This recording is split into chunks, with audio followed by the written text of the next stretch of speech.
le document essentiel sur lequel se fonde la poursuite. C'est pour ça que j'ai appelé ce document la racine même de la poursuite. Il s'agit toujours, Monsieur le Président, du rapport d'enquête de la Commission internationale. Ce rapport qui a été fait sous l'égide des Nations Unies, puisque le mandat donné aux commissaires, aux enquêteurs, était un mandat qui leur a été donné par l'ONU à travers le Haut Commissariat aux droits de l'homme. J'étais au niveau où j'indiquais que ce rapport a été établi à méconnaissance totale de l'histoire de notre pays. À méconnaissance totale de l'histoire de notre pays. Et j'indiquais un seul exemple. Lorsque le rapport dit que le 25 septembre 2009, une rencontre avec ses militants, faisant bien sûr allusion au président Moussa Dadis Camara, était organisée à la baie, le fief de Cellou Dalein Diallo, et encadré par quelques milliers de militaires. Et je vous ai parlé à vous et aux assesseurs qui composent ce tribunal criminel qu'il y avait des observations à faire, des observations qui s'imposaient lorsque on entend ce qui est écrit dans ce rapport. Je vous ai parlé des premières observations liées à la visite du président Moussa Dadis Camara en tant que chef d'État dans ce pays, et j'ai donné les raisons, lesquelles raisons d'ailleurs ont été dites ici par un des témoins de l'accusation, le ministre Thibou Camara. Je reviens donc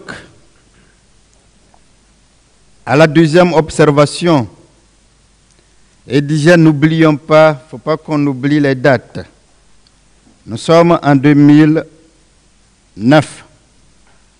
Nous sortons de 2008, où feu général Lansana Conté, plutôt, année à laquelle le feu général Lansana Conté a perdu la vie. Personne, avant le rapport de la commission d'enquête, ne savait que l'abbé était le fief de Cellou Dalein Diallo. Je pèse mes mots. Parce qu'en 2009, Monsieur le Président, Cellou Dalein Diallo était encore avant, en 2008, dans le PUP. Nulle part, mais jamais,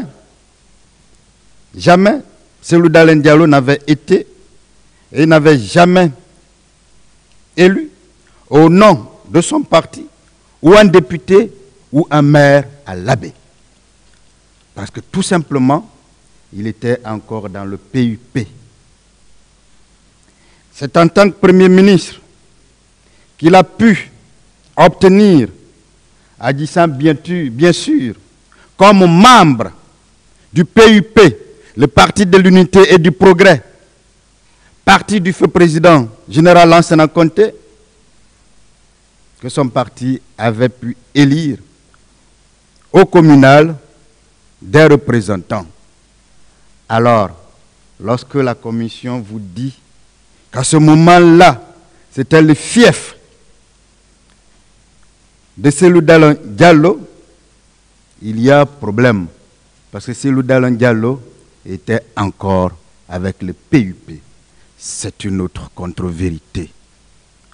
C'est une autre contre-vérité qui n'honore pas le contenu des investigations. L'autre élément d'observation, c'est quand on dit que le 28 septembre 2009 est la réponse de l'opposition politique à la visite populaire réussie du président Moussa Dadis Camara en moyenne Guinée. Mais on a entendu les partis politiques, on a entendu leurs représentants. Tous ces partis politiques vous ont dit que c'était une réponse à une éventuelle candidature du président Moussa Dadis Camara. Personne n'a jamais dit que c'était pour répondre à ce qui s'est passé à la baie. Parce que ces leaders politiques, pour la plupart, avaient déjà géré ce pays-là. Cellou Dalein Diallo avait été Premier ministre pendant longtemps. Baouri avait été ministre. François Lonsenifal avait été ministre. D'autres avaient été ministres de Comté, donc c'était donc des hommes d'État. Alors, lorsque ceux-là même disent ici qu'ils l'ont fait pour répondre à une éventuelle candidature du président Dadis, c'est qu'eux-mêmes démentent le rapport de la commission d'enquête internationale, eux-mêmes vous indiquent, puisque la méthode de travail a été convenue entre eux et les enquêteurs de la commission d'enquête internationale, ils vous disent tout simplement que la commission d'enquête internationale n'a pas écouté, n'a pas porté dans le rapport ce que eux, ils ont dit. Mais à propos justement de la question d'éventuelle candidature du président Moussa Dadis Camara, c'est important de faire une parenthèse là-dessus, Monsieur le Président, et d'indiquer qu'il n'a jamais été démontré ici que le président Moussa Dadis Camara avait dit être candidat. C'est d'ailleurs pourquoi on parle d'éventuelle candidature. L'éventualité, c'est un avenir. L'éventualité, ce n'est pas une présence. Ce n'est pas ce qui se fait.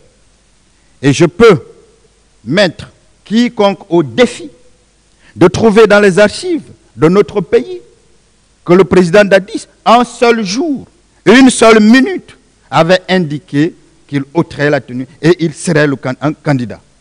Il ne l'a jamais dit. Ce qu'il a dit, il a répété ici devant vous. Il a dit qu'il avait dit aux leaders politiques, je suis aussi guinéen, alors, considérez que, parce que je suis citoyen guinéen, je peux bien ôter la robe. Et il a dit, parce qu'il leur avait dit avant de mettre de l'eau dans leur vin. De mettre de l'eau dans leur vin. Est-ce que cela est suffisant pour pousser des personnes à sortir ou à défier l'autorité de l'État? Mais pour justement prouver cela, pas prouver qu'il ait dit, parce qu'il ne l'a jamais dit qu'il serait candidat, tout le monde le sait d'ailleurs, mais pour justement justifier son intention, qui n'a jamais été le cas, de se présenter candidat, on est allé loin en vous disant que des gens battaient campagne pour lui. C'est d'ailleurs pour ça que la commission elle-même, ayant avalé ce que les partis politiques ont dit, s'est trompée en parlant de militants du président à l'abbé, mais en parlant aussi en même temps de fief de Cellou Dalein Diallo. Mais qui ont été les premières personnes à parler d'élection de candidature du président en Guinée? Trouvez dans les archives, la première fois qu'un officiel en a parlé, c'était le général Sekouba Konaté à Fria. C'était à Fria. Mais le président Dadis n'a jamais cautionné cela. Et après, on vous a dit qu'un certain Moussa Keïta, qui était le secrétaire permanent du CNDD, avait également indiqué Dadis ou la mort. Mais, Monsieur le Président, il faut déjà noter que quand on est chef d'État et que ce qui se dit en dehors de vous, vous ne contrôlez pas. Actuellement, je comprends, il y a même ce qu'on appelle merci général. Mais lorsque M. Moussa Keïta l'a dit, le président Dadi s'est désolidarisé. Et en avril, devant tous les partis politiques, devant la société civile, devant les institutions républicaines, devant les représentations diplomatiques, il avait clairement indiqué, marqué son désaccord avec ce que le président, le secrétaire permanent du CNDD avait dit. Cela a été confirmé ici par M. Baouri à une des questions que j'ai posées. Et lorsqu'il a fait devant les médias, les archives se trouvent à la RTG, le doyen, feu Jean-Marie Doré, avait pris la parole pour dire que l'incident était clos. Alors, mais pourquoi on ne parle pas de ce désaveu de ce secrétaire permanent du CNDD qui avait dit cela? Mais pourquoi c'est ce que lui, il a dit, alors même qu'il n'était pas contrôlé par le président Dadi, qu'on veut vous faire comprendre, mais que la réaction du président, réaction très énergique, devant toutes les composantes de la nation guinéenne, devant toute la représentation diplomatique, tendant à se désolidariser de cela. Pourquoi on ne vous dit pas? Pourquoi on ne vous dit pas? Pourtant, cela est une réalité. Pourtant, cela se trouve dans les archives de la RTG. Pourtant, toute la diplomatie étrangère présente à Conakry le savent. Et ça s'est passé. Alors, lorsque on vous dit cela, ça veut dire tout simplement qu'on veut juste traiter les événements de manière partielle. Ça, de manière partielle, ça indique justement le parti pris, Monsieur le Président. Dans la description des violations commises le 28 septembre 2009 et les jours suivants, la Commission, comme dans tout le rapport, se contente de faire des affirmations non étayées par la moindre preuve. La Commission dit, dans le point 70 de la page 18, qu'elle a vérifié l'identité de 156 personnes tuées ou disparues. Mais la défense de Dadi s'interroge. Et je pense que le gouvernement devrait s'interroger dans le même sens. Pourquoi nous n'avons pas cette liste?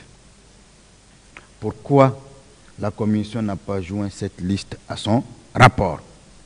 La défense du président Moussa Dadi met donc au défi les enquêteurs et les membres de cette commission de publier la liste nominative et tout autre élément utilisé permettant d'identifier ces 156 personnes. Parce que lorsque la commission le dit, dans le point 70, page 18, et n'indique aucun élément de preuve, vous comprenez encore, Monsieur le Président, que c'est non seulement méconnaître la Guinée, les réalités guinéennes, mais c'est surtout dire des contre-vérités. Parce que rien ne peut empêcher que dans un document tel sur quoi doit reposer toute la preuve de cette affaire, puisque les investigations, le mandat a été donné pour cela, encore une fois, établir les faits. Établir les faits, c'est le premier point du mandat que les Nations Unies ont donné aux 3 enquêteurs. Vous ne pouvez donc pas comprendre cela. La Commission dit, Monsieur le Président, avoir reçu des rapports qui mentionnent que des cadavres non identifiés ont été déplacés. De qui proviennent ces rapports? Où se trouvent ces rapports? Par quelle source cette commission a-t-elle eu accès à ces informations? Est-ce qu'on doit se contenter de dire nous avons tel rapport qui indique ceci, sans indiquer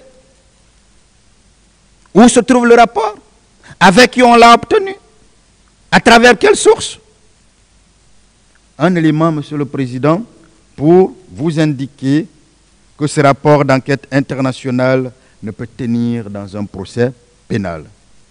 La Commission est-elle en mesure de confirmer, hors de tout doute raisonnable, la véracité de telles allégations? La Commission peut-elle certifier que ces documents ne proviennent pas de partis politiques et d'ONG affiliés à ces partis politiques?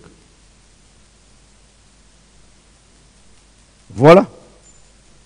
Et en l'absence de ces rapports-là, qu'on ne mentionne pas, on se contente juste de dire rapport, en l'absence de leurs sources, en l'absence des personnes de qui on les a obtenus, on ne peut pas, en droit pénal, en procédure pénale, dans un procès criminel, se fonder sur de telles allégations. Encore une fois, ça ne reste que des allégations.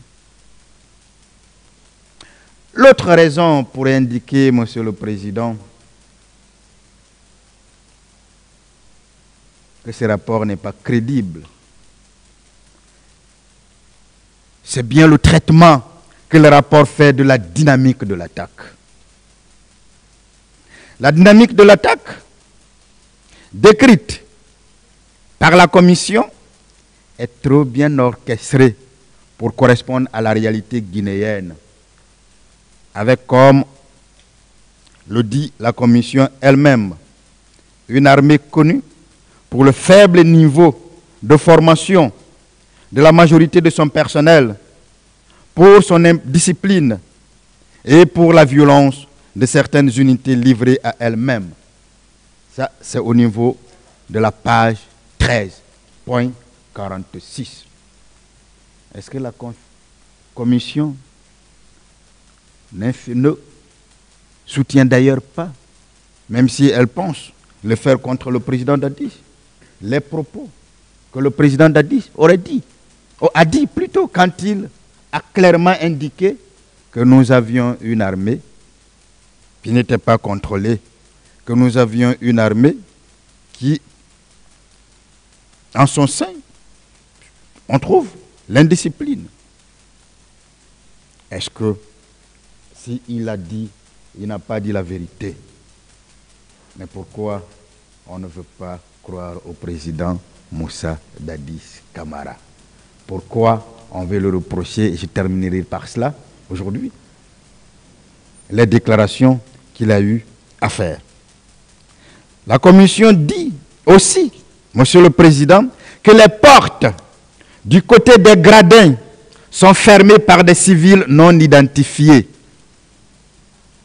Je parle du stade. Cette information est tout simplement fausse, car du côté des gradins du stade, il n'y a pas de porte.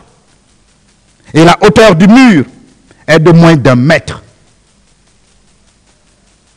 Il n'y a pas de porte du côté des gradins. À cette époque-là, personnellement, j'y étais parce que j'appartenais au club Kanazawa. Vous pouvez vérifier la porte. Lorsque l'on dit que les portes du côté des gradins sont fermées par des civils non identifiés, il n'y a pas de porte. C'est donc une information fausse. La Commission indique un groupe de bérets rouges a envahi le stade et se déploie sur la pelouse et les gradins. C'est au niveau de la page 19, le point D. 3 remarques suffisent à démontrer la légèreté de telles affirmations faites par les enquêteurs, Monsieur le Président. Première remarque, Monsieur le Président, pour aller sur le gazon du stade du 28 septembre 2009, il n'y a que 2 voies. Les portes principales, qui permettent d'aller directement sur la pelouse, et les 6 portes qui qui donne directement sur les gradins de la tribune couverte. Le stade est là. Il faut vérifier. Il faut surtout vérifier à travers le plan en 2009. Deuxième remarque, tous les militants des partis politiques qui ont foulé le gazon du 28 septembre sont revenus avec des chaussures et des pantalons pleins de boue. Pourquoi? Parce que ce jour, il a plu. Là encore, c'est vérifiable. Plusieurs parmi eux qui n'ont pas été réquisitionnés par les partis politiques pour répéter ce qu'on leur a dit de dire, répéter la leçon apprise, ont affirmé que le caractère boueux du gazon a empêché les forces de l'ordre de courir après eux. Nous sommes sur la pelouse. Ce sont des réalités qui ne doivent pas vous échapper. Ce jour, il pleut. Il pleut abondamment. On a même présenté ici des photos. Ça a été d'ailleurs défendu, mordicus. Et j'étais très content par un avocat très éminent de la partie civile. C'était d'ailleurs pour démentir une partie de la défense qui, au début, voudrait faire comprendre qu'il n'avait pas plu ce jour-là. Il s'était pour cela appuyé sur les déclarations, je crois, d'un commissaire un certain Kourouma. Troisième remarque, Monsieur le Président, si le bataillon autonome de la sécurité présidentielle s'est déployé, puisque chacun a dit avoir vu le commandant Aboubakar Toumba mener, diriger d'autres militaires, donc s'est déployé au stade. Si ce bataillon s'est déployé sur le gazon et les gradins en même temps, ce n'était plus alors pour tirer, car le tir de ceux qui se trouvaient dans les gazons atteindrait ceux de leurs collègues positionnés au niveau des gradins, parce que ce sont des choses qui se font face. Comment imaginer que des militaires soient au niveau d'un point A, d'un point B, et que ce tir Monsieur le Président, ces détails comptent beaucoup. Si vous voulez mieux comprendre les événements du 28 septembre, le contexte, le champ même de la commission des crimes et tout ce qui s'y attache. Puisque les personnes qui étaient au stade ont vu 49 morts, c'est ce qu'on leur a dit. Il devrait être possible de dire à quel endroit ces morts ont été vus.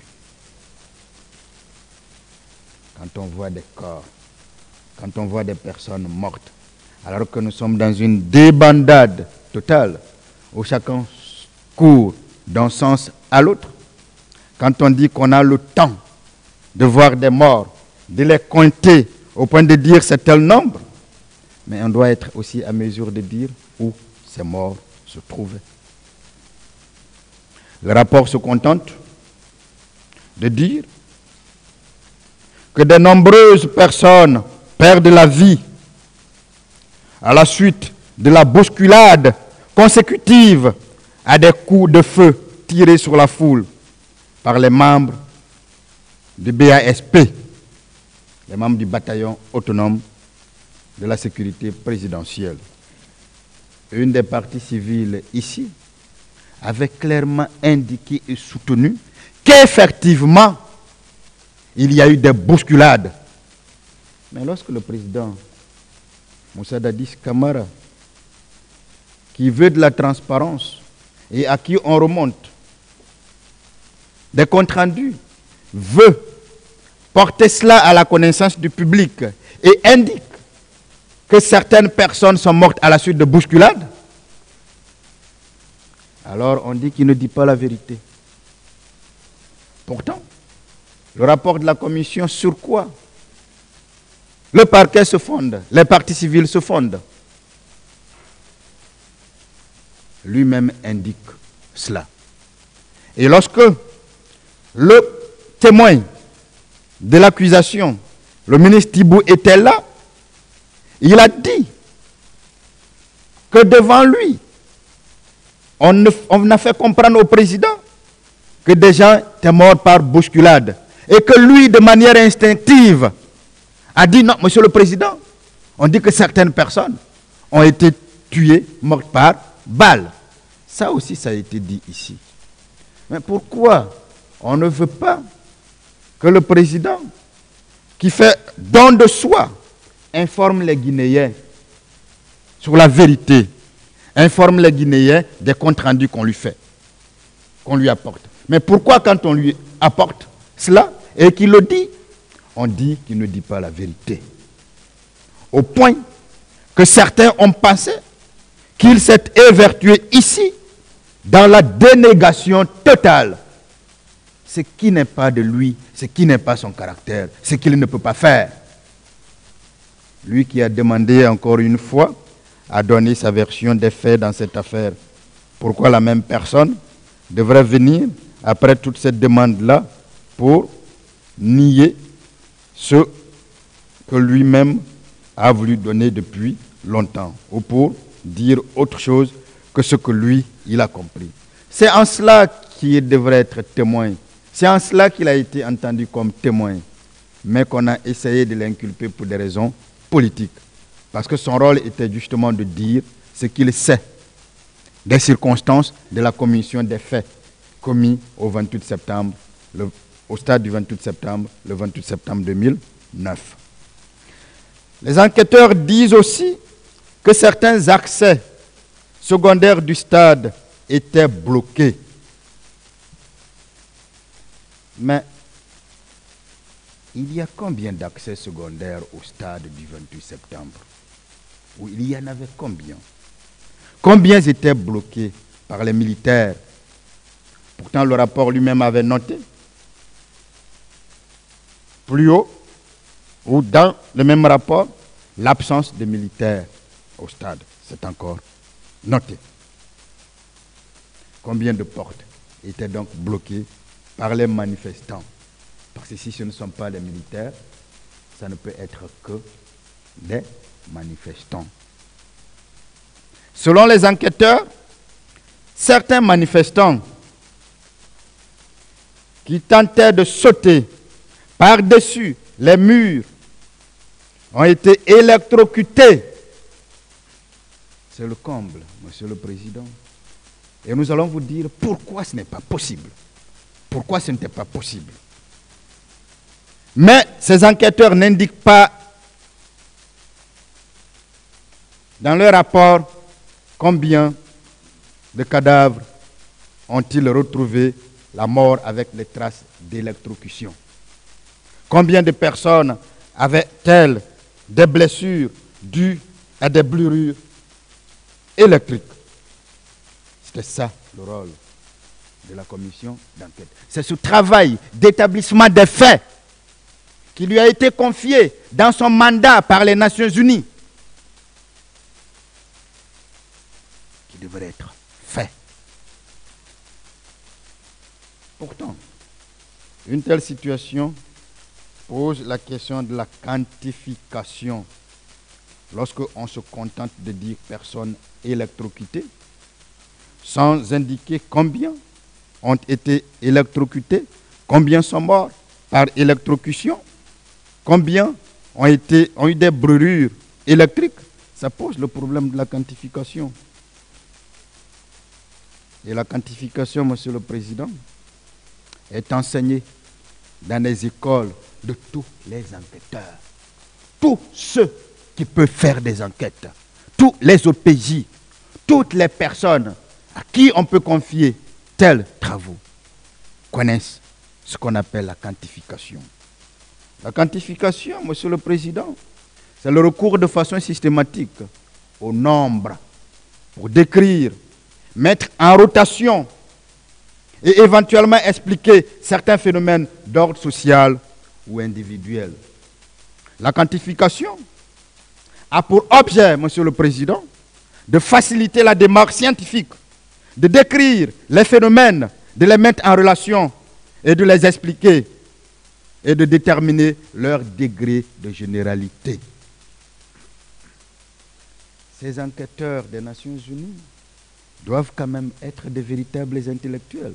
On a magnifié ici le président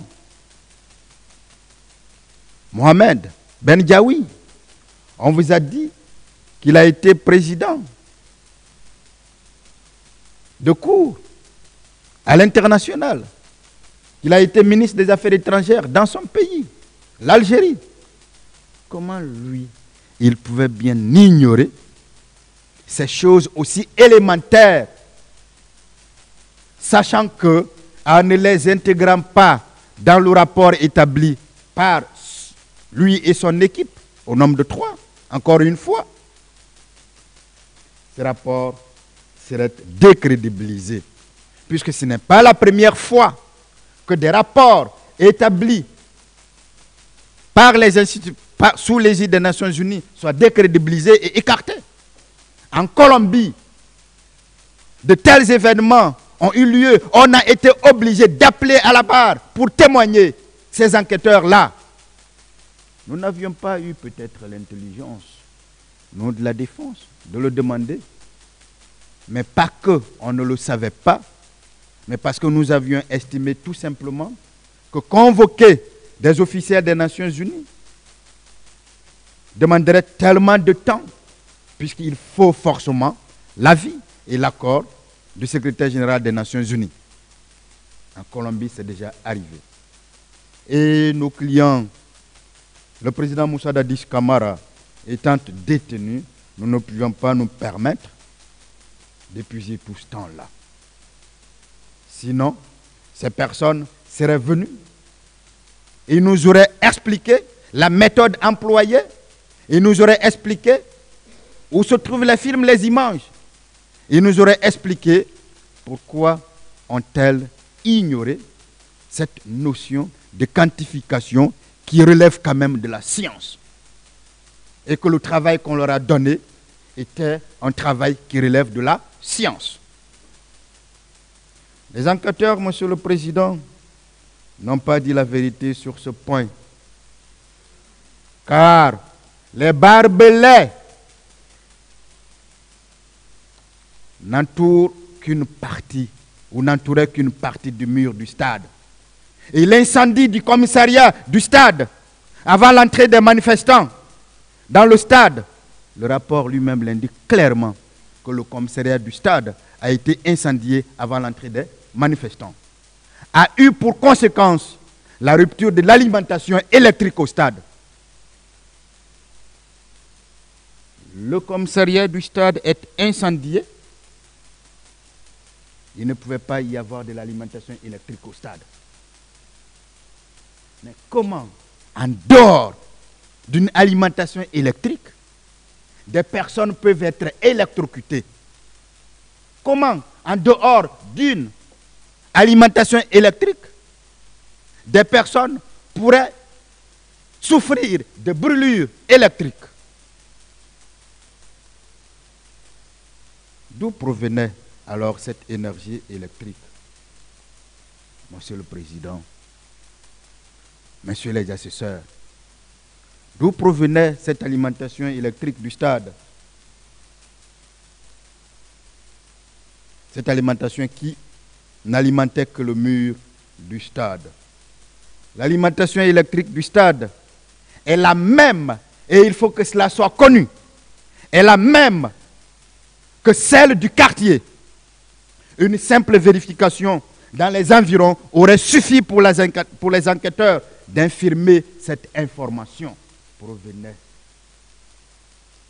cette alimentation électrique qui a pu brûler, électrocuter des personnes pour qu'on parle de cadavres, de gens électrocutés. Parce que l'idée était encore une fois de salir le président Moussa Dadis Camara. L'idée était de le disqualifier. L'idée était de salir la Guinée. L'idée était de salir le gouvernement guinéen. L'idée était de salir le CNDD. Mais on ne peut pas salir un État sur la base de choses, sur la base de contre-vérité. Personne ici n'a dit le contraire de ce que ce commissariat avait été brûlé. Pourtant, la conséquence a été justement la rupture de l'alimentation. Il n'y avait donc aucune énergie électrique au stade. Comment alors des personnes pouvaient être électrocutées? Ce n'est pas vrai. Ce n'est pas du tout vrai. Ce sont des contre-vérités. Et ces rapports se décrédibilisent pour ces contre-vérités-là. Les enquêteurs affirment qu'entre-temps, à l'intérieur du stade et dans l'enceinte, notamment sur le terrain de basketball, dans le stade annexe et près du mur qui donne vers l'université, des bérets rouges essentiellement, et donc pas exclusivement. Et le rapport ne nous dit pas qui sont les autres violeurs, puisque le rapport ne dit pas exclusivement qui sont les autres qui ont commis des viols et d'autres violences sexuelles.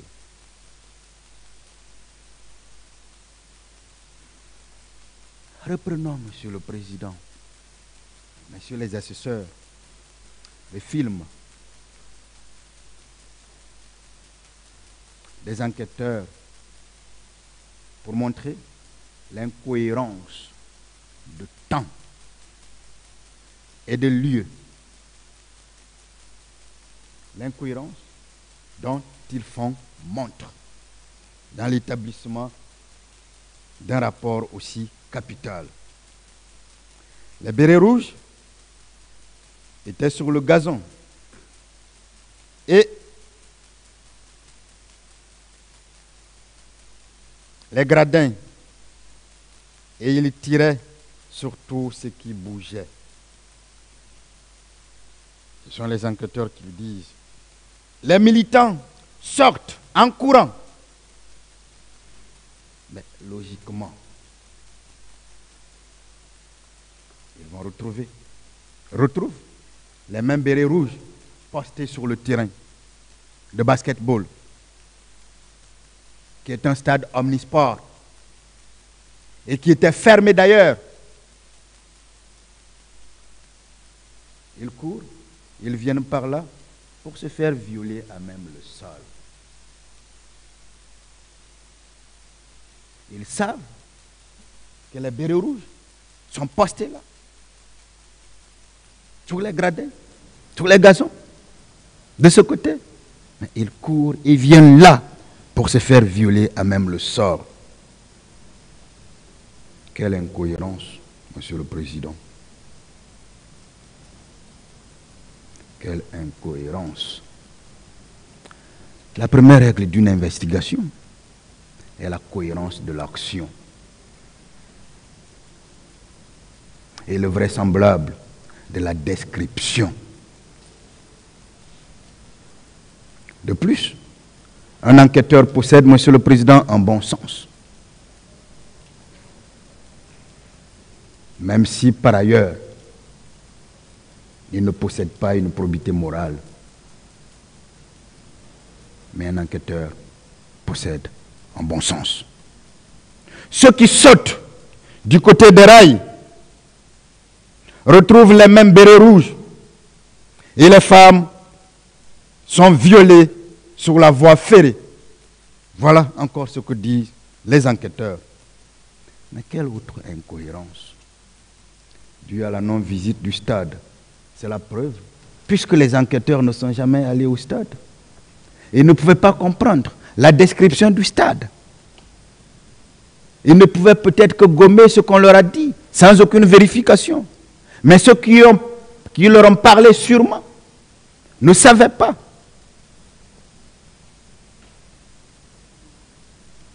Il n'existe, ça je peux vous l'affirmer, il n'existe aucune femme en Guinée, Monsieur le Président, à pouvoir sauter le mur du stade du 28 septembre du côté de la voie ferrée qui est de plus de 4 mètres en direction de l'autoroute, même avec l'aide d'un tiers. Il n'y a aucune femme en Guinée.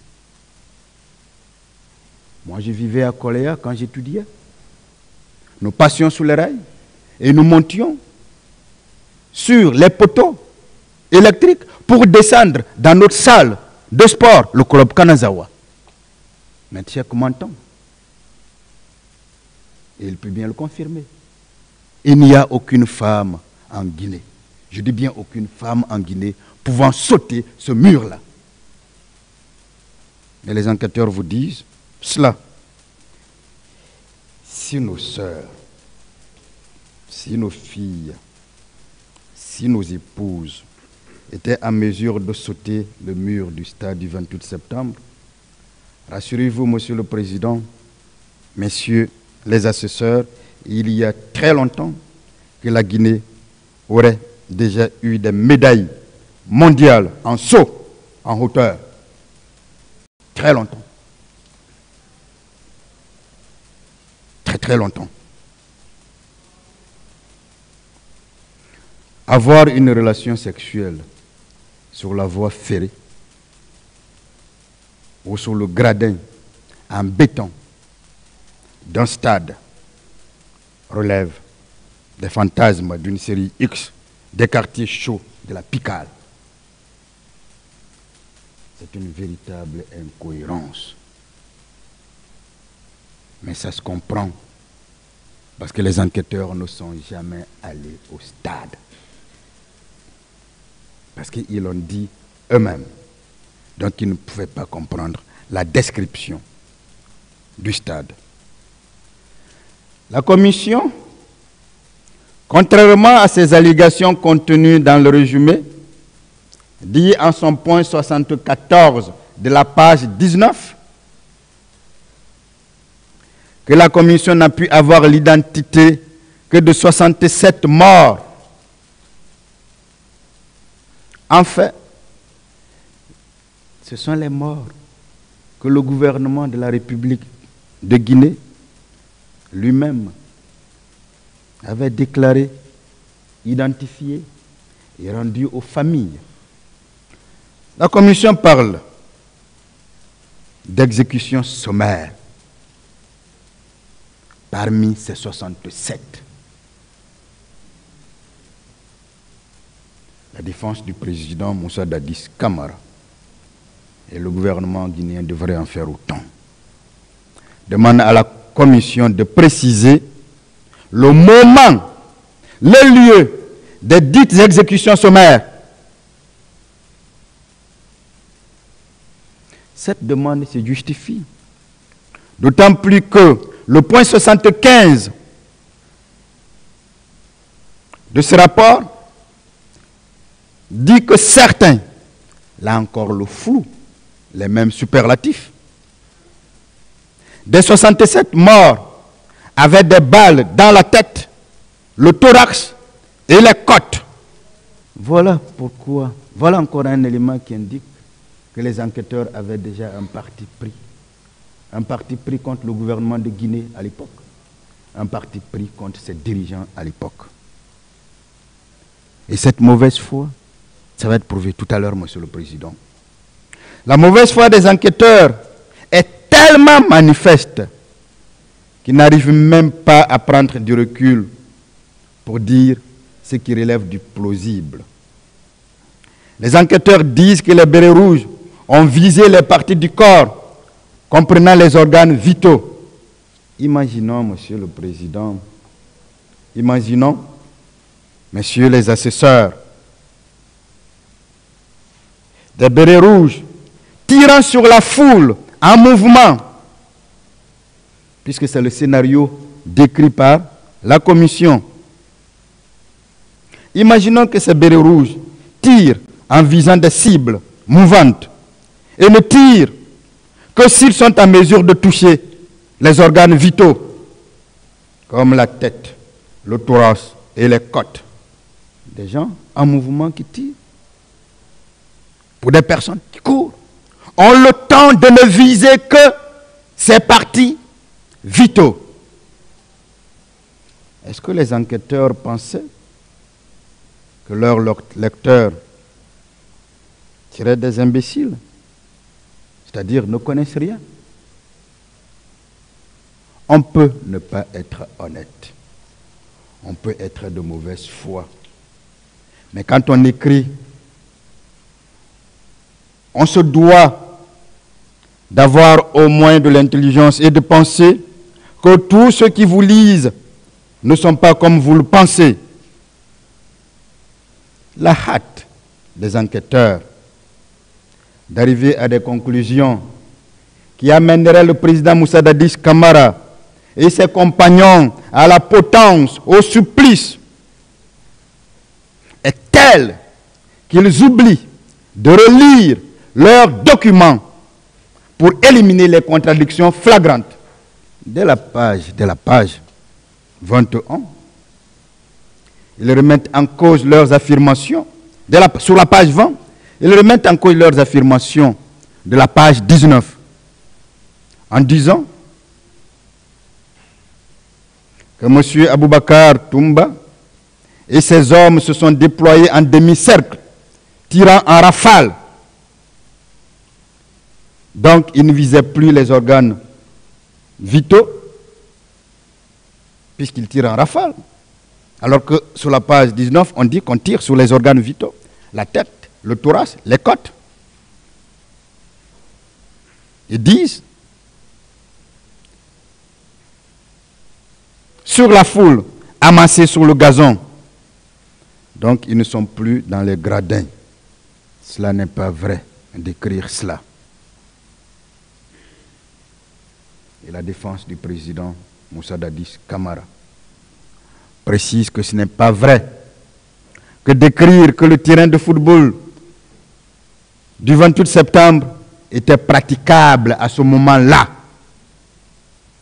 Le gazon étant enlevé depuis plusieurs jours pour préparer la rencontre internationale de la Guinée avec le Burkina Faso, personne ne peut s'arrêter immobile sur la boue en attendant que les autres viennent tirer sur vous. Les enquêteurs affirment, Monsieur le Président, Messieurs les assesseurs, que certains manifestants, encore les fameux superlatifs d'imprécision, ont été tués par balles par des bérets rouges qui se trouvaient à l'intérieur du stade, pendant qu'ils tentaient de sortir par les portes. Il y a 3 portes en tout au stade. Au nord, au sud, et la petite porte qui débouche sur la loge officielle. Mais les enquêteurs l'ignoraient, parce qu'ils ne sont jamais allés au stade. Ils tentaient de sortir par les portes ou d'escalader le mur du stade. Cette affirmation, Monsieur le Président, n'est pas exacte. Car l'intérieur du stade du 28 septembre possède, je dis bien l'intérieur, possède de petits murs surmontés de grillages. Mais les enquêteurs ignoraient, parce qu'ils n'y sont pas allés. Finalement, quand on lit le rapport d'enquête internationale, à certains moments du rapport, il devient particulièrement difficile de comprendre les enquêteurs. tant la légèreté, tant les contradictions, tant les contre-vérités sont monnaie courante. Ils disent que les bérets rouges sont venus pour assassiner le plus grand nombre possible de personnes. Qu'à l'arrivée des bérets rouges, certains ont pénétré le stade et d'autres dans les gradins. Les uns et les autres ont tiré pour tuer jusqu'à épuisement de leurs munitions. Les enquêteurs se trouvent dans de l'exagération. Et cela est contraire à un travail scientifique. Cela n'est pas compatible à un travail scientifique. Et puis, si les enquêteurs affirment sur la page 22 que les bérets rouges ont pénétré le terrain et ont constitué un demi-cercle et ont tiré en rafale, mais c'est le contraire de la visée des partis vitaux. Vous ne pouvez pas vouloir tirer sur les parties vitales et former un cercle et tirer en rafale. Parce que si vous formez un cercle et vous tirez en rafale, vous vous tuez entre vous. Mais tout ça, ce sont les éléments de ce rapport d'enquête bâclé, hâtivement présenté, préparé. Et l'on veut que cela serve au soubassement d'une poursuite pour crime contre l'humanité, d'une poursuite pour responsabilité de commandement contre le président Moussa Dadis Camara, contre le colonel Thiebro et autres. Et donc pour eux, les morts se sont empilés les uns sur les autres, sur le gazon. Et ceux qui tentaient d'échapper étaient tués en tentant d'escalader les murs à l'intérieur qui n'existe pas. Donc on peut présumer, Monsieur le Président, Messieurs les assesseurs, qu'il n'y a plus de survivants, ou alors que ceux qui restent vont être achevés par des baïonnettes. Mais non, les enquêteurs affirment que ceux qui ne pouvaient pas escalader devaient, pour tenter de s'échapper, traverser 2 rangs de bérets rouges disposés devant les principales issues. Tout est incohérence. Donc les bérets rouges étaient venus pour tuer le plus grand nombre de personnes. Ils ont tué, ils ont poignardé, fatigués et lassés de tuer. Les bérets rouges font 2 rangs pour laisser les survivants sortir. Mais on se trouve dans quel film? On se trouve dans quel film? Et le parquet pense que ce rapport va nous échapper. Pour que ça puisse vous échapper. La partie civile pense que ce rapport va échapper à la défense du président Dadis pour que vous vous fondiez là-dessus. Alors que tout est contradiction. C'est pour ça qu'ils tiennent mordicus à la requalification. C'est pour ça, et je vous l'ai dit au début, qu'ils ont renoncé au chef d'accusation. Parce que c'est ce document qui a permis d'inculper le président Moussa Dadis Camara le crime contre l'humanité et haute responsabilité de commandement. Que ce soit pour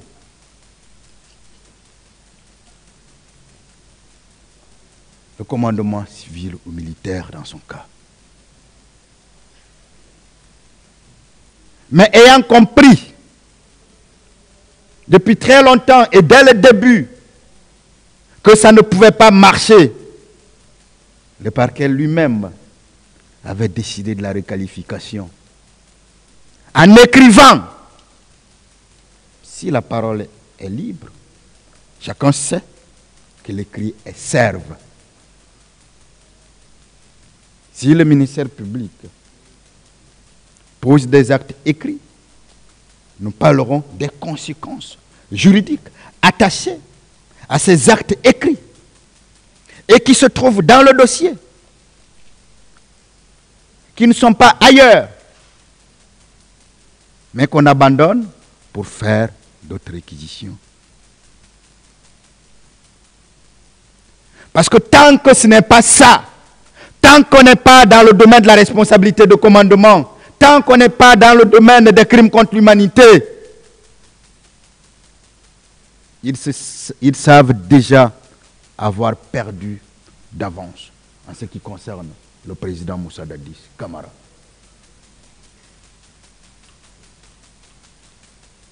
Voilà pourquoi nous vous avons dit que nous étions aussi inquiets.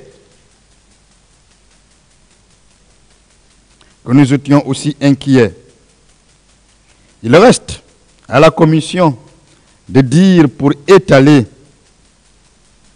ces absurdités que les bérets rouges ont retrouvé de l'humanité à ce moment-là. C'est-à-dire ils ont tellement tué, qu'ils ont fini par se dresser pour que les survivants viennent passer au milieu d'eux. Là, ils se sont mis à embrasser les survivants qui passaient entre eux. Et puis, après avoir traversé ce cordon, la commission dit, les militaires, pourtant dans la description des corps présents au stade, la commission disait qu'il n'y avait pas de militaires. Mais les militaires ont achevé des femmes violées en introduisant des fusils dans leurs vasins et en tirant.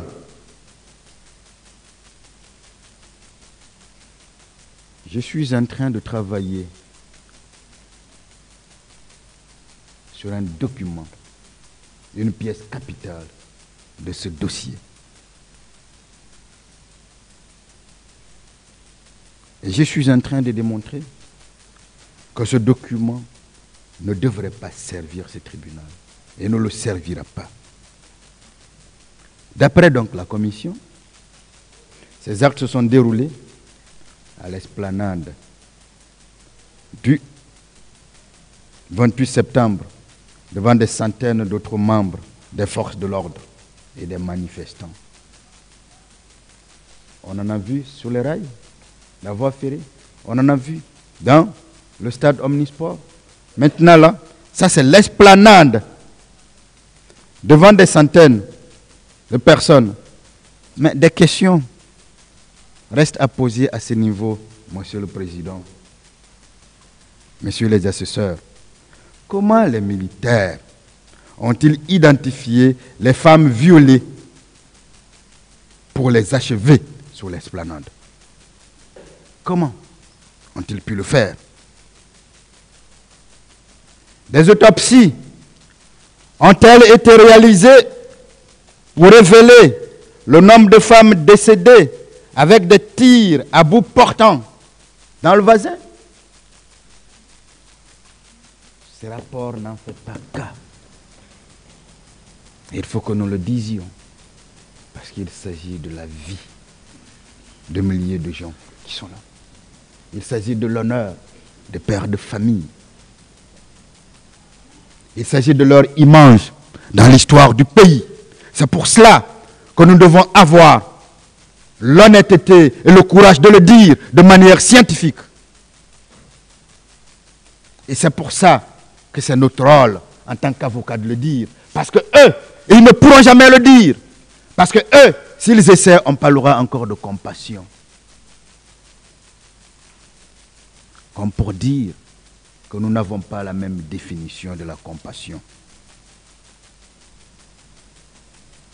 Le comble du mensonge des enquêteurs se trouve étalé dans le petit G de la page 21 du rapport. Les enquêteurs disent à ce niveau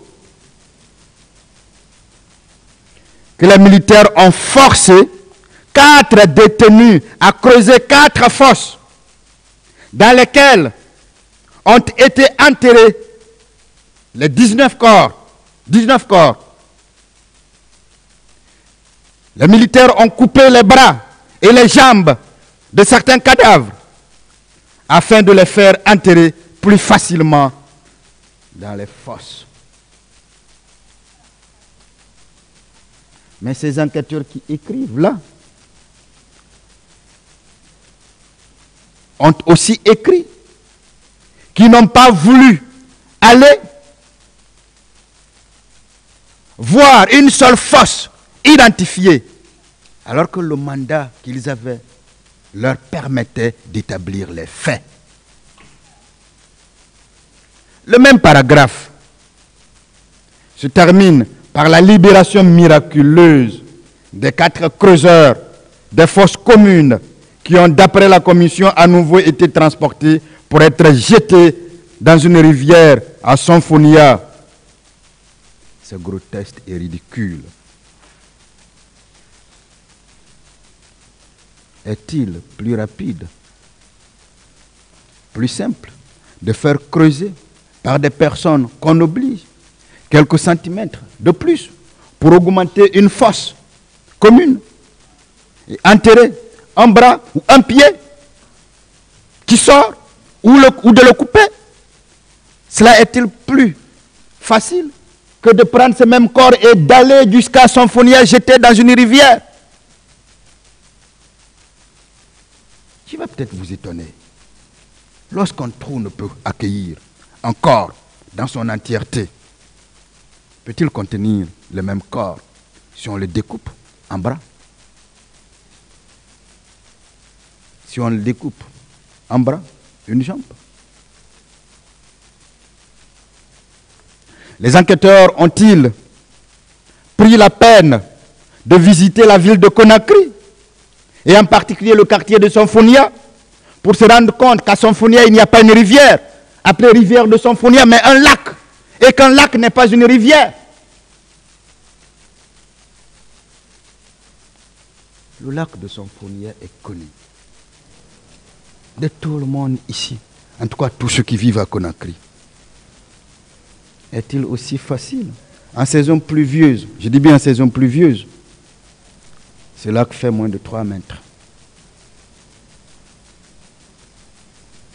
Mais les enquêteurs vous disent que les militaires ont forcé des creuseurs au nombre de 4 pour enterrer des corps, 19 corps. Mais au lieu, pour un bras, une jambe, au lieu de les obliger à juste augmenter, non. Ils ont plutôt quitté le lieu des fosses communes qu'on ne connaît pas encore pour aller jusqu'au niveau du lac, et ils disent rivière de Sanfonia. Cette enquête, Monsieur le Président, Messieurs les assesseurs, a été bâclée. Ce rapport ne peut pas vous servir, si ce n'est vous induire en erreur. On aurait souhaité, avocat de la défense, ce n'est pas le moment, nous le savons, et nous ne le disons pas comme une demande, nous le disons comme regret, mais on aurait vraiment souhaité que ces enquêteurs-là comparaissent ici pour répondre à ces questions que nous allons leur poser.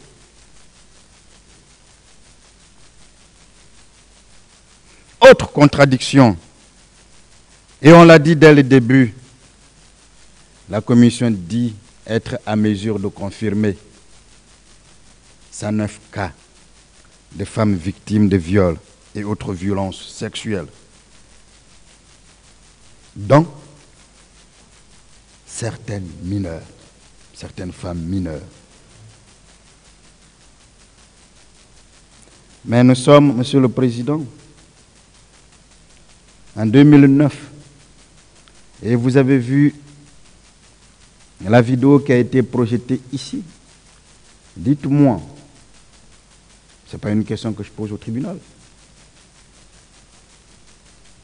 Est-ce que dans ces vidéos, on a vu autant de femmes? Autant de femmes. En 2009, là encore, c'est vérifiable. 109 femmes dans une manifestation, c'était déjà beaucoup. C'était déjà beaucoup. Et quand la commission dit que les viols et les autres violences sexuelles ont été commis pendant tous les événements au stade, il y a quoi s'interroger sur la notion du temps, la notion de temps des enquêteurs des Nations Unies. Nous ne reviendrons pas, Monsieur le Président, sur les supposés viols, puisque de toutes les façons, devant ce tribunal criminel, une seule personne est poursuivie pour viol et à tort.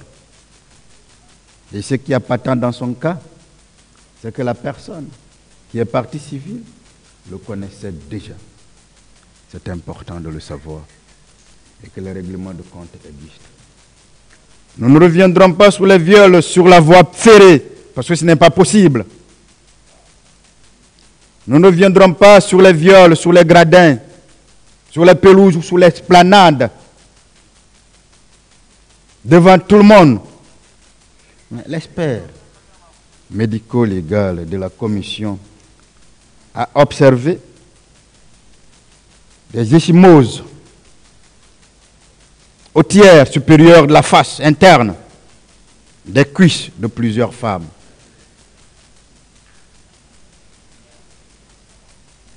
Nous pensions que cet expert-là connaissait compter. Pour me dire une femme, 2 femmes, 3 femmes, mais ne pas rester dans des superlatifs. Je reviens encore à la notion de quantification. Mieux, Monsieur le Président, Messieurs les assesseurs, les douleurs et les démangeaisons vulvaires et vaginales sont courantes en Guinée. Demandez aux médecins guinéens le nombre d'infections de ce type rencontrées lors des consultations quotidiennes, des consultations de routine chez les gynécologues. Demandez-leur. Est-ce qu'on peut valablement dire que c'est parce que il y a eu le 28 septembre que ces personnes-là ont eu ces douleurs et ces démangeaisons vulvaires et vaginales? Demandez à tout médecin et demandez d'ailleurs à toute femme. Ce sont des choses qui font partie du travail quotidien des gynécologues.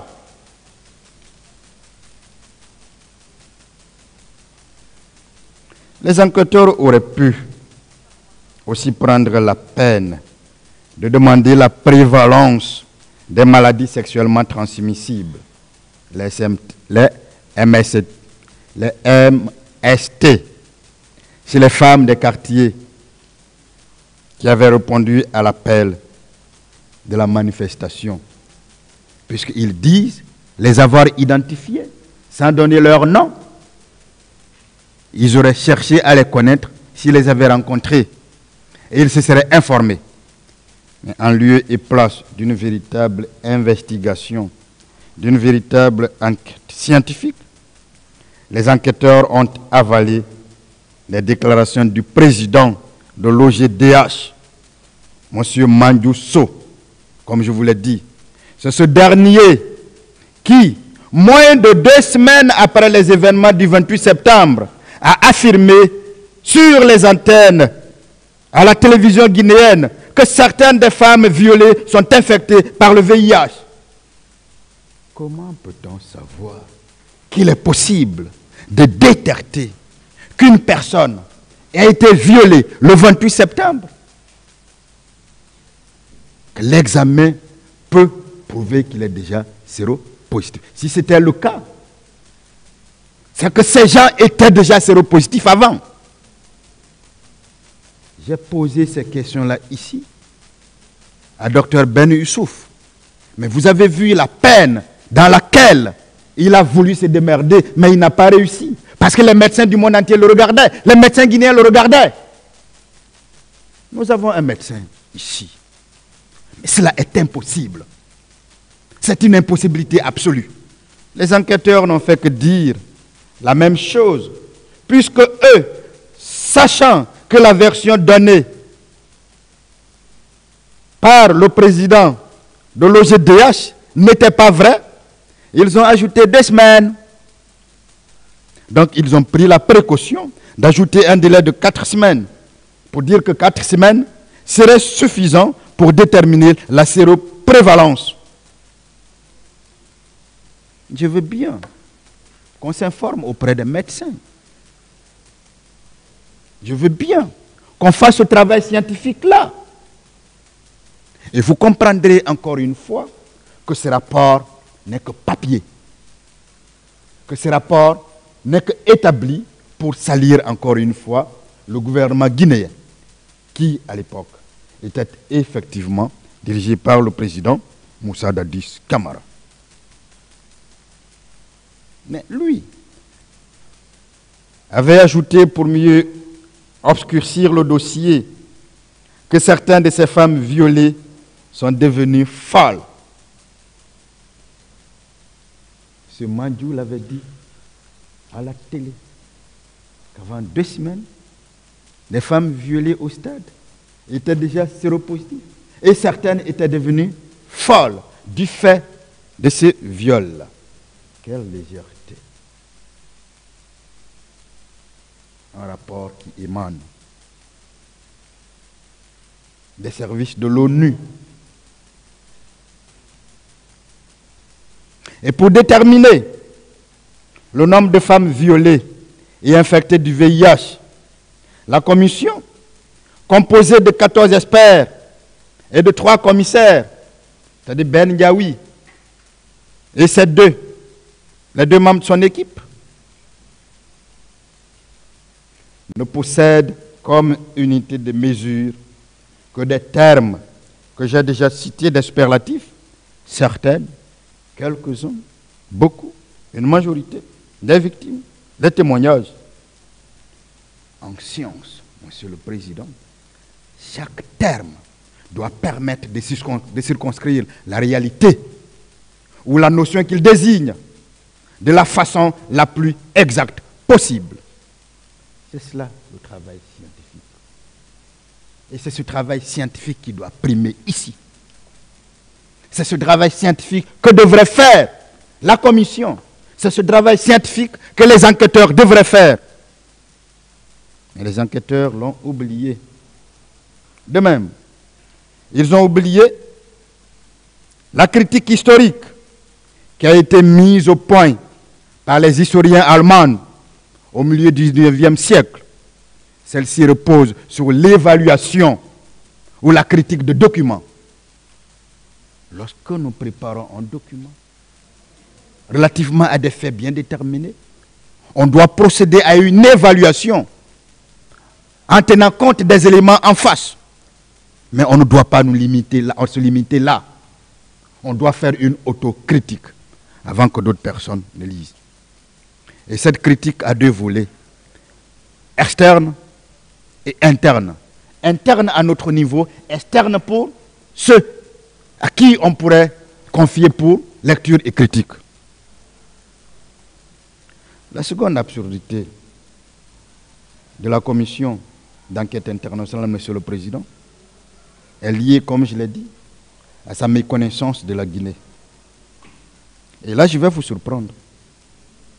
Quand la commission affirme, dans son point 96 de la page 23, que quelques-unes de ses victimes étaient vierges avant les événements du 28 septembre, en 2009, c'est là que je vais vous surprendre. Une fille vierge dans une manifestation politique en Guinée. La défense du président Moussa Dadis Camara et le gouvernement de Guinée s'inscrit en faux contre de telles affirmations qu'elle considère comme une véritable absurdité.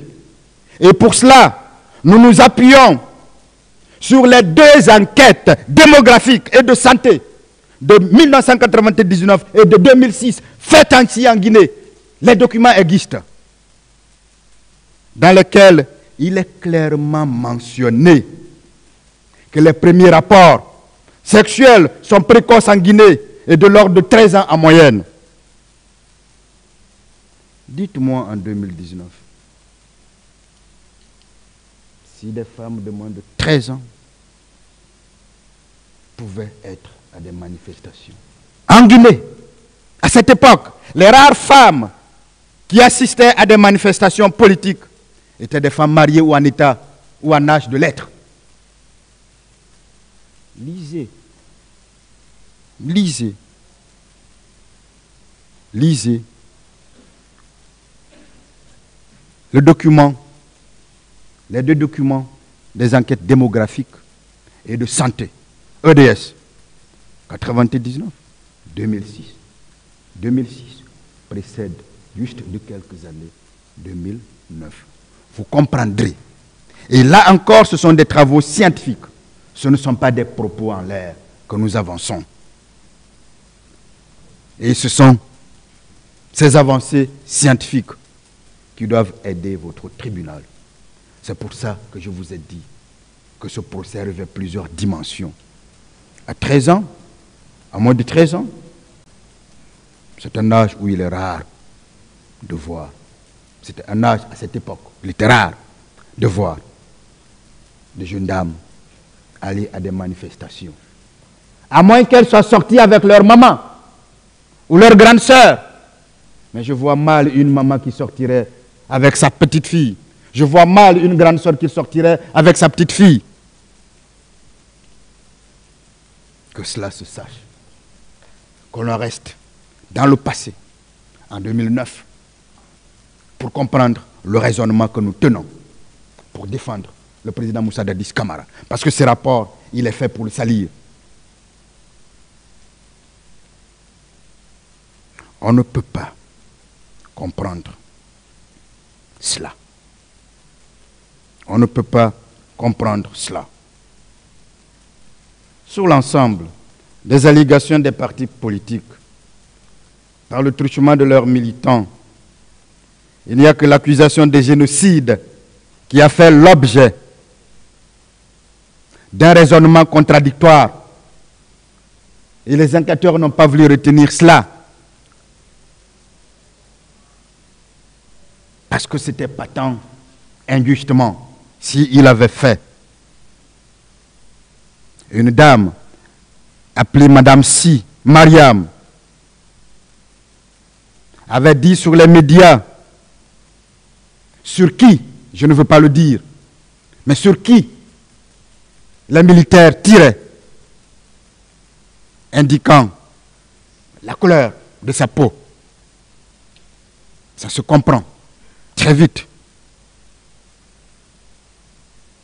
Comme si c'était elle seule qui avait cette couleur de peau.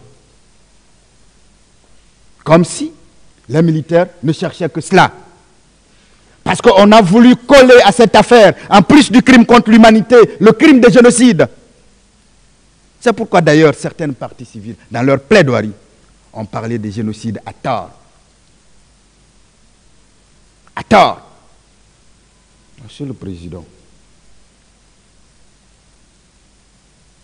Monsieur les assesseurs,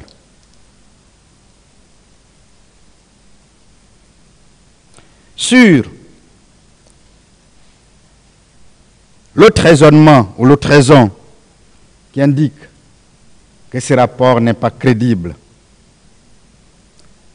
c'est bien la question, la qualification des violations, c'est des crimes. Les événements du 28 septembre 2009 qui ont occasionné la mort de 67 personnes, selon le rapport de la commission d'enquête internationale, et 9 autres disparus, comptez, vous serez à 156.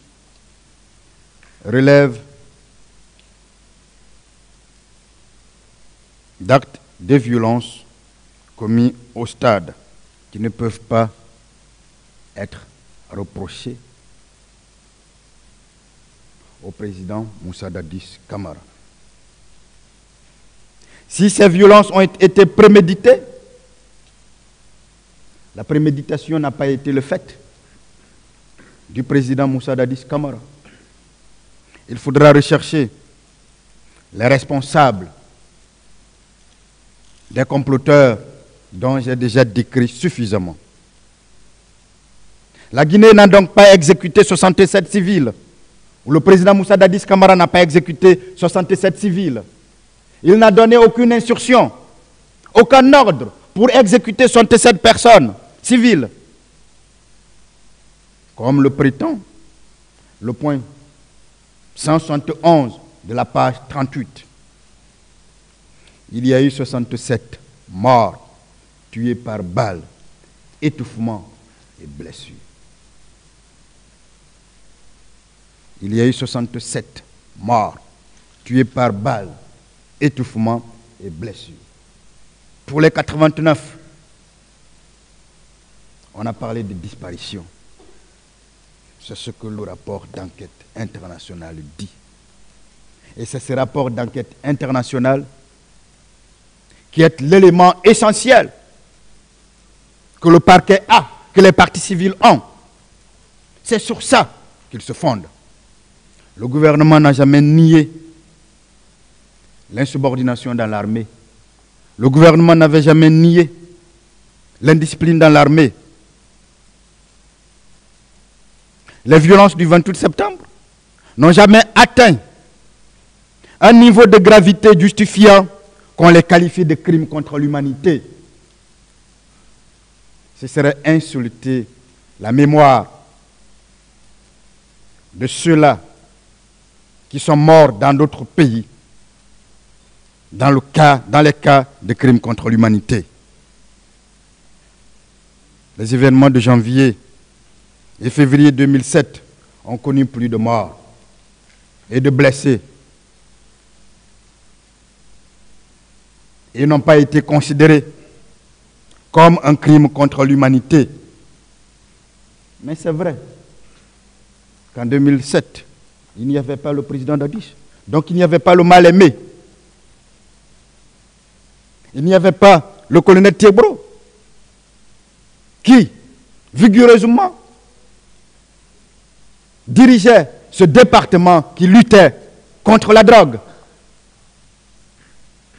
Et puisque ces gens-là ont fait don de soi, d'eux-mêmes, pour défendre des valeurs, c'est normal que là où il y a plus de victimes, on ne parle pas de crimes contre l'humanité.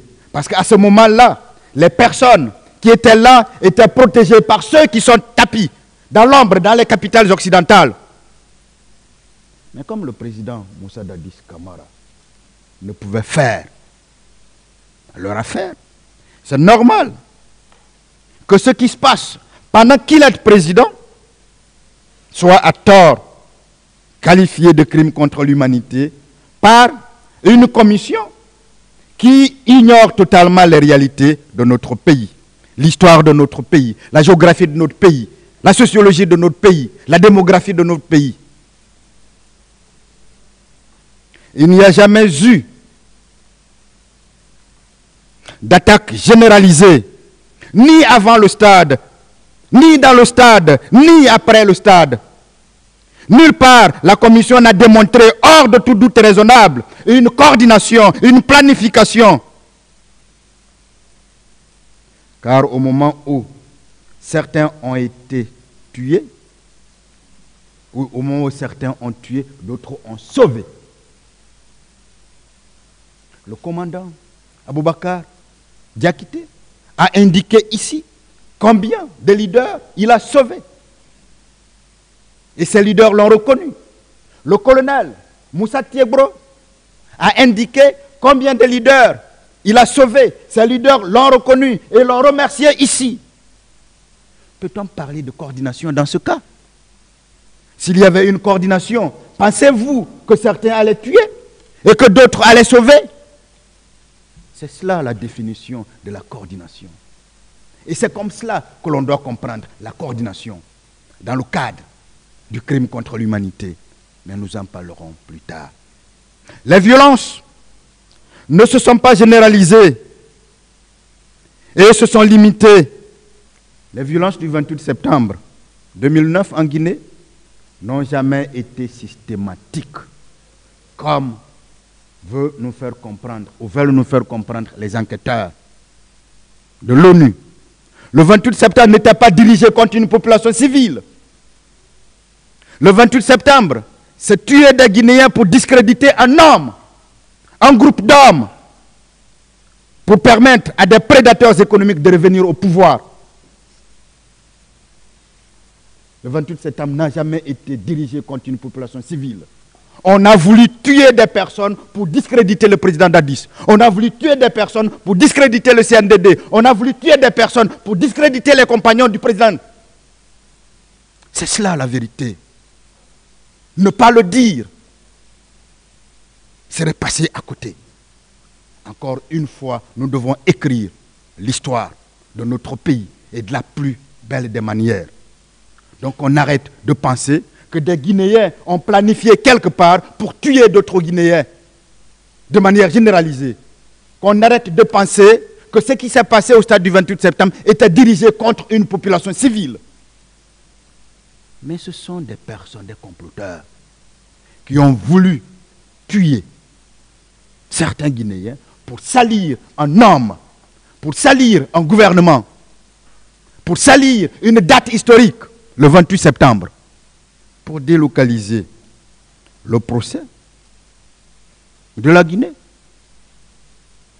vers l'étranger, parce qu'on avait pensé que ce procès ne se tiendrait jamais, ou on avait pensé que l'homme, le président Moussa Dadis Camara, n'ayant pas reçu à lui faire partir le 28 septembre, il resterait pendant longtemps. Et que par conséquent, il fallait faire en sorte qu'on tienne un procès à l'étranger. Mais on a tout de suite compris que pas sur la base de ce document-là. Parce que ce document-là ne tient pas devant n'importe quelle juridiction. Et ça ne tiendra pas devant vous. La commission a donc affirmé à ce propos avoir recueilli dans les milieux des avocats ainsi que dans les instances judiciaires guinéennes, indiquant qu'aucune juridiction nationale guinéenne ne serait à mesure de connaître de manière conclusive les événements du 28 septembre.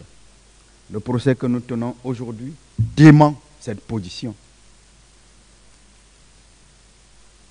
Et il y a longtemps, les Guinéens auraient réussi à organiser ce procès. Mais je vous ai déjà dit pourquoi il était impossible d'organiser un tel procès.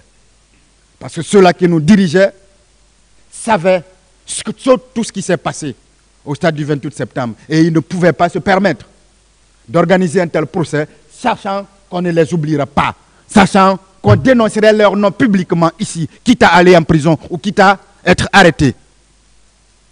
Mais ils ont préféré plutôt mettre dehors, loin de la Guinée, loin du pays, l'homme qui, en quelques mois, voulait se battre pour que ce procès se tienne. La commission conclut que la justice guinéenne n'a ni la volonté ni la capacité de poursuivre les auteurs des crimes contre l'humanité. Mais la justice, c'est une abstraction, c'est un tout. Qui donne ses moyens à cette justice? Mais ce sont les autorités. Après la tentative d'assassinat contre le président Dadis le 3 décembre, la Guinée n'avait-elle pas de dirigeants? Ces dirigeants ne pouvaient-ils pas donner les moyens à la justice pour qu'elle tienne ce procès? Au moment où toutes les preuves étaient encore là, au moment où tous les éléments étaient encore chauds, pourquoi n'ont-ils pas fait pendant la première année 2010, la fin de la transition CNDD, qui dirigeait ce pays? celui-là qui défie la justice de son pays, celui-là qui brave tout le monde, celui-là qui fait comprendre que personne ne peut rien contre lui dans ce pays, celui-là qui fait tout pour que son ancien compagnon soit enfoncé. Pourquoi lui, il ne l'a pas organisé?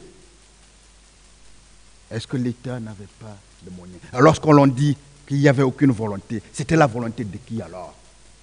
Alors que ceux-là ont dit publiquement connaître la vérité dans cette affaire. Mais pourquoi n'ont-ils pas agi? Attends. Pourquoi attendre? 14 ans, 15 ans. La Guinée hériterait d'une justice qu'il serait temps de réformer. Voilà les argumentations de la commission.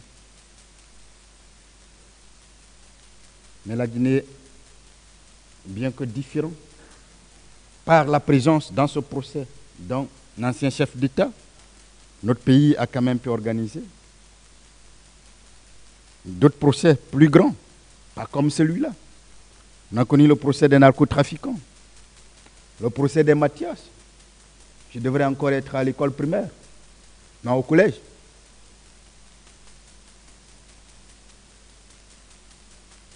La Guinée a connu des procès concernant les détournements de deniers publics, des procès importants. Quelle volonté on devrait chercher, alors que ceux qui étaient au pouvoir pouvaient le faire, et c'était à eux de préparer cette volonté-là. La dernière raison pour laquelle ce rapport d'enquête international n'est pas crédible, c'est sur les responsabilités. La commission a conclu en la responsabilité du président Moussa Dadis Camara.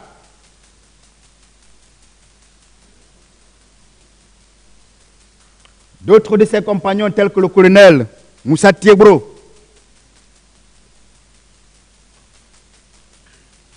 elle a même aussi reconnu la responsabilité de son aide de camp. Mais la responsabilité de commandement. Mais la commission, sélective dans son travail, ancrée dans le parti pris de ce qu'elle avait toujours fait, a choisi de faire porter par un homme qui a coopéré la responsabilité de ce qui s'est passé, au point de prévoir toute une litanie d'incriminations contre lui, contre le président Moussa Dadis Camara. La première litanie, la commission affirme que le président Moussa Dadis Camara a donné des ordres à monsieur, au commandant Aboubakar Diakité, pour aller au stade et massacrer. La commission affirme également que le président Moussa Dadis Camara a donné des ordres au colonel Moussa Tiebro et que ces personnes-là ont joué un rôle dans la coordination. Ce sont les points 216, 217, 218, 300, 219, 220, 221 et 222. Mais ce procès a mis à nu les conclusions d'un tel rapport. Parce que jamais le commandant Touba a dit ici avoir reçu des instructions de quelque nature que ce soit, des ordres de quelque nature que ce soit, venant du président Dadis. Jamais il a été dit ici, devant ce tribunal criminel, et le colonel Tiebro ne l'a pas dit. Il n'a jamais dit que le président Dadis lui a donné des ordres, que le président Dadis lui a donné des instructions. On pourrait peut-être penser, puisque c'est le raisonnement dans les médias, dans l'entendement de tout le monde, que lui ne pouvait rien dire contre le président Dadis. Mais pour vous tous, pour nous tous ici qui avons écouté le commandant Aboubakar Diakité, c'est clair qu'il aurait dit. Mais si on parvenait à prouver même que le président Dadis ait donné un ordre, une instruction, ce qui n'est pas possible. Au colonel Thiebro, au commandant Aboubakar Diakité, d'aller au stade. Est-ce que cela sous-entendrait d'aller tuer l'autre? Litanie d'incrimination.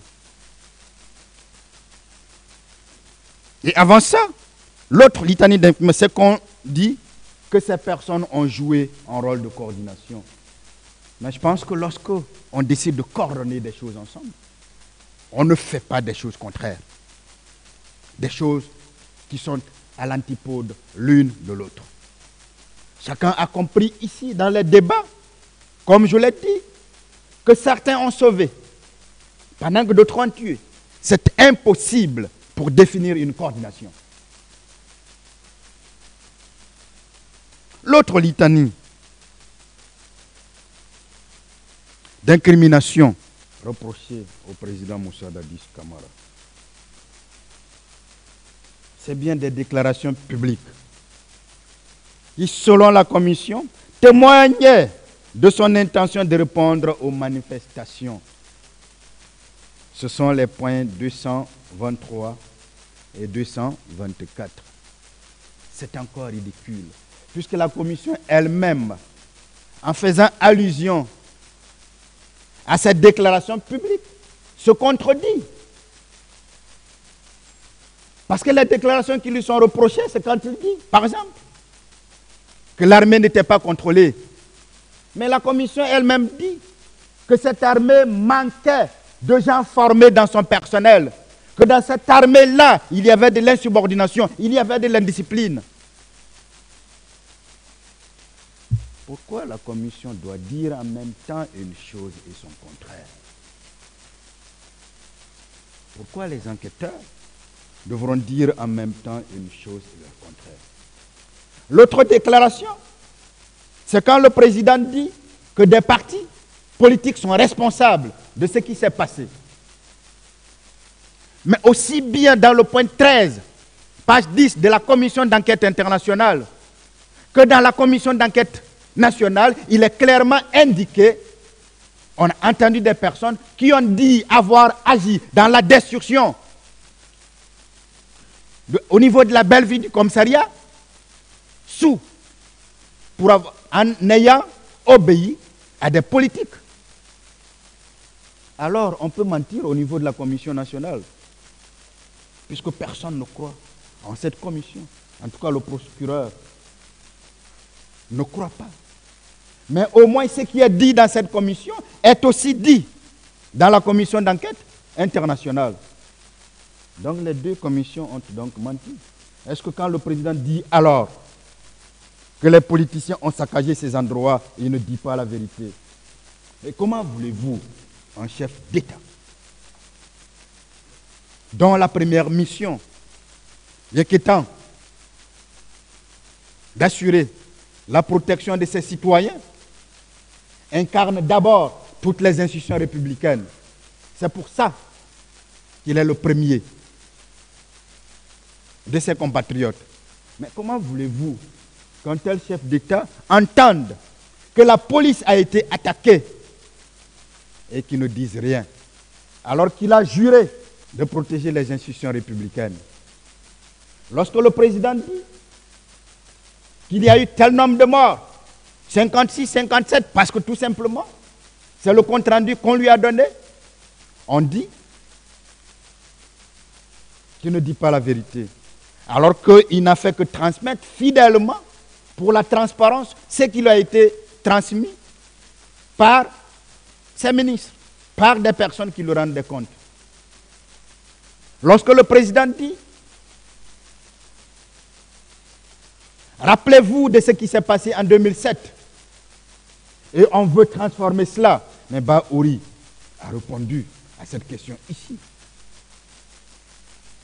Est-ce qu'un président d'un pays souverain n'est pas en droit, n'a pas le pouvoir de dissuader des personnes qui veulent organiser un meeting un jour historique dans un stade suspendu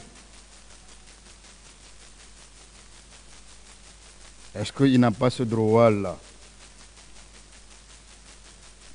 La dernière litanie des infractions que le rapport de la commission d'enquête reproche au président Dadis, et c'est par là que je vais terminer. Cette partie, bien sûr, c'est que la commission rend responsable le président Moussa Dadis Camara en raison de son statut de commandant en chef des forces armées. Point 225. Et en raison de ses supposées actions entreprises après les événements. Mais pour les actions entreprises après les événements, pendant 4 heures de temps, ou 2 heures ou 3 heures de temps hier, j'ai étalé secteur par secteur ce qu'il a fait avant, ce qu'il a fait pendant et ce qu'il a fait après. Et je pense que personne ici, en tout cas pas ce tribunal criminel, ne peut se laisser convaincre qu'il n'avait rien fait après les événements du 28 septembre. Mais sur la notion de commandant en chef des forces armées, je vous demande de lire l'article 11. Je vous demande, Monsieur le Président, de lire l'article 71. Le statut militaire. La hiérarchie militaire générale en Guinée comprend les militaires de rang. 2. Les sous-officiers. Les sous-officiers subalternes. Les sous-officiers supérieurs. Les officiers subalternes, officiers supérieurs et officiers généraux. Parler de la responsabilité de commandement nous amène à parler tout d'abord de cette hiérarchie militaire. Le président n'y figure pas. Cela est peut-être élémentaire. Mais le président, lorsqu'on dit qu'il est le commandant en chef des forces armées, c'est exactement lorsqu'on dit que le président de la République est le premier magistrat du pays. Exactement. Et je vous définis. Il est le premier magistrat du pays parce que c'est lui qui nomme. Mais est-ce que on a une seule fois vu un président porter une robe? Est-ce que le président est membre? Il est membre de droit du Conseil supérieur de la magistrature, mais est-ce qu'il siège? Lorsqu'on vous dit que le président est le commandant en chef des forces armées, c'est un titre honorifique. C'est un titre honorifique qui n'a rien d'opérationnel.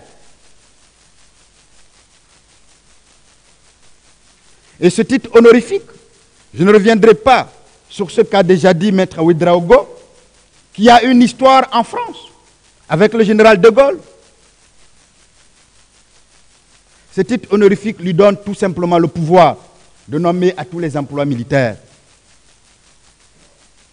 de présider s'il le faut le Conseil de la Défense. Mais dans l'opérationnalisation, un président ne fait pas partie de cette hiérarchie militaire. Le premier responsable de l'armée, c'est le chef d'état-major général des armées qui agit directement sous les ordres du ministre de la Défense.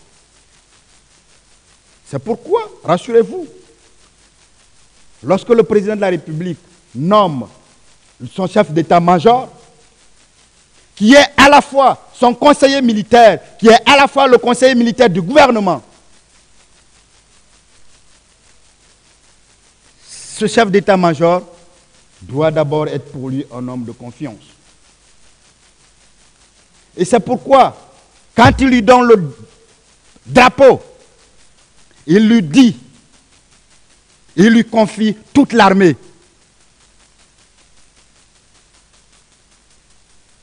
il lui délègue tous les pouvoirs.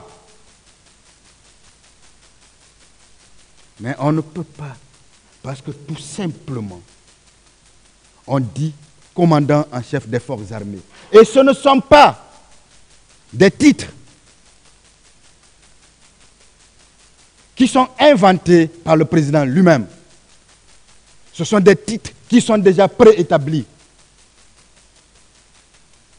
Et quand nous allons parler de la responsabilité de commandement, nous reviendrons plus en détail. Nous reviendrons plus en détail. Donc, Monsieur le Président, voilà donc ce rapport d'enquête